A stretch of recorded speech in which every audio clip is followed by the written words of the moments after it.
Banca da oposição desconfia moço favoritismo no corrupção e a implementação do projeto Uma Digno, nebedadang na implementa ela e a município Balong. Deputado Joaquim dos Santos Sateteng, política hari Uma Digno, lolos Ministério Habitação Comunitária e a de competência a decide política, nos estão ne foba presidente autoridade município Sira, também atividade Sira nebe halau e a área rurais. Tamba banhira projeto construção ba Uma Digno ne controla direita husi Ministério Habitação no Comunitária, bele hamoso favoritismo no corrupção. Ministro ho Ministério Magsere. Liliu liga ba projeto sirabe hal umane. Tulolos Ministério e a competência decide de política gestão ne foba município sira. Quando kuliah kona ba atividades rurais, ne los ministério ne nia be knar. Ne município sira nian. Quando kuliah kona ba habitação comunitária, ne los ministério ne knar. Ne município sira nian. Tama sama que ministro foti hotu competência sira mais central, em vez de descentralizar, ita agora ia fase a descentralização do poder. How desconfia? Política, favoritismo, bele hamoso corrupção, bele hamoso corrupção, bele hamoso desvio de orçamento. E o oitavo governo kuliah kona ba uma na Roma povo, uma ne povo makalo, badain sira sukular makalo, sasang hutu mais suku. Ministério ini agora halo uma idene, uma digno tambolo, uma digno.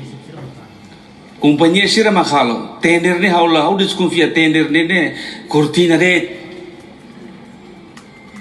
grupo favoritismo sira maka se aproveita osa 40 e tal mil uma ida. Al ser suletan.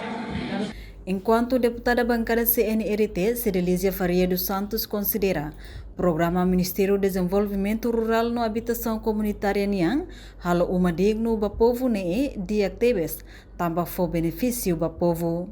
Posta ela na halo fiscalização, a minota kona ba dene bela likarona silsile punya komentari, buat nebe magdia kita labo oi na fatin haso fo ne apreciação de ba serviço dia nebe makalau ela. Obrigada para Hatamba questão ne Ministro do Desenvolvimento Rural no Habitação Comunitária, Mariano Sanami Sabino clarifica, processo Uma Digno ba povo ne la o tarde, tamba técnico sira tem que coordena malo hodi hareba ia umane, nini estudo, desenho, no monitorização hodi halo integração.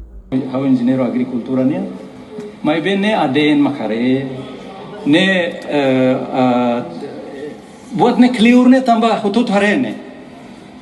Laos be halolao ida bahare mai fale den ne ting hadia de ne se falta mai fila fale hare fila fale ba fila fale be obras públicas hare fila fale hutu tamba ne maka tu resolve problema clear ne ami hauna dalan hamusu unidade da tamba ministério ne ministério halu uma se ministério educação ministério saúde ministério agricultura quando ne halu uma sira fodet obras públicas ho adento ona porque técnico não ba mas idene uma técnico não halo uma duni então tem que halo coordenação hamusu unidade para atubel harehu sikedan nine estudo sirane harehu sikedan nine desenho harehu sikedan nine implementação monitorização integrado para acelerar porque dalam romansa ne ni hareda nela dia tem que subfale pronto ni tem que ir companhia tem que ir. Portanto, total orçamento tinang rihurur no resing ba Ministério do Desenvolvimento Rural no Habitação Comunitária niang hamutuk milhão sa no resing tolo rihung atus neng hat no resing walo ponto atus neng tol no resing neng NBC prevê ba programa implementação ba Habitação Comunitária digna hamutuk milhão tolo rihung atus rua hat no resing neng ponto atus rua 50 resing hito dolar americano. Reportagem Fefania de Carvalho, Televisão Timor-Pos. Janela Informação ba Emogoto. Atua tem informação atual dia Clio. Kita haluha. Hanay ang butang subscribe like, halo comentário no Fahe Tutang ba media sosial hotu.